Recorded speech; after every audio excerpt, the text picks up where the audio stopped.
आत्मबोध से आत्मावलोकन तक। प्रत्येक प्राणी को ईश्वर ने सुख दुख, संतान, मान अपमान जैसे भाव दिए हैं।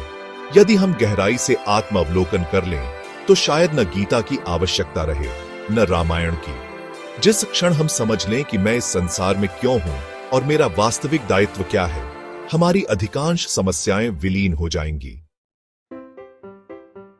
भूखे पेट भजन नहीं। जन्म लेते ही मां का दूध पहली आवश्यकता है।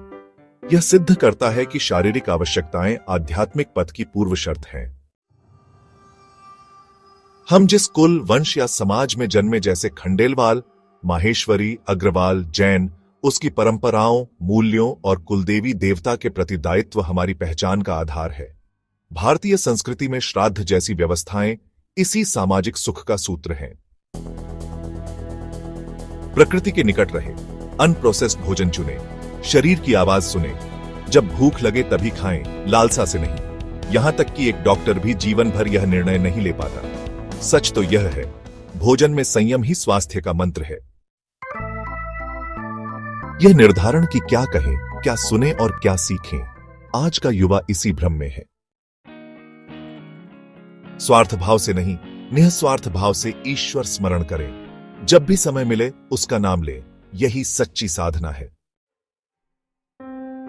बचपन, शिक्षा और संस्कार, यौवन, करियर और उत्तरदायित्व, वृद्धावस्था, भजन और आत्मचिंतन। जो इस क्रम को समझ लेते हैं उनके दुहक स्वतः कम हो जाते हैं। पर अधिकांश मैं क्यों आया, यह आत्मप्रश्न कभी नहीं पूछते। दुनिया की 95% जनता को धन भाग्य के कारण नहीं मिलता। यह कुछ ही लोगों को मिल पाता है, पर सारी दुनिया उन्हीं धनवानों के पीछे भागती है जो सिर्फ 5% है। यही असंतुलन असल में सभी अशांति का मूल है। या यूं कहें कि भगवान ने ऐसी मृगतृष्णा का बीज बो दिया है कि हम सब उसी में उलझ गए हैं। अगर हम इससे बाहर निकल पाएं तो सुखों का भंडार हमारा इंतजार कर रहा है। धन को लक्ष्य न बनाएं, उसे जीवन साधना का साधन मानें।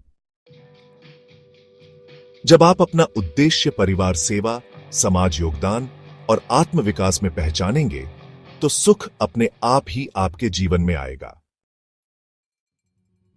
तो हर सुबह बस 2 मिनट खुद से यह पूछिए, आज मैं किसके जीवन में सकारात्मक बदलाव ला सकता हूं? जरा सोचिए, यह छोटी सी आदत आपके दिन की दिशा ही बदल सकती है। और फिर रात को भी 2 मिनट निकालिए और खुद से पूछिए, आज मैंने क्या सीखा? क्या मेरे कर्म मेरे लक्ष्य के अनुरूप थे? ये सवाल, सच मानिए, आपको रोज थोड़ा बेहतर बनने में मदद करेंगे। साप्ताहिक लिखें, मैं धन क्यों चाहता हूं? उत्तर में यदि सुख है तो याद रखें, सुख आत्मबोध में है, संचय में नहीं। जीवन तब सार्थक होता है जब हम 3 स्तंभों को संतुलित करें: शरीर भोजन में संयम, मन परिवार या समाज के प्रति दायित्व, आत्मा निस्वार्थ भजन। धन की दौड़ छोड़कर आत्मबोध की ओर बढ़ें। यही मन, आत्मा और आत्म सुख का स्रोत है। जिस दिन आप स्वयं से प्रश्न पूछना शुरू करेंगे, उस दिन जीवन उत्तर देना शुरू कर देगा।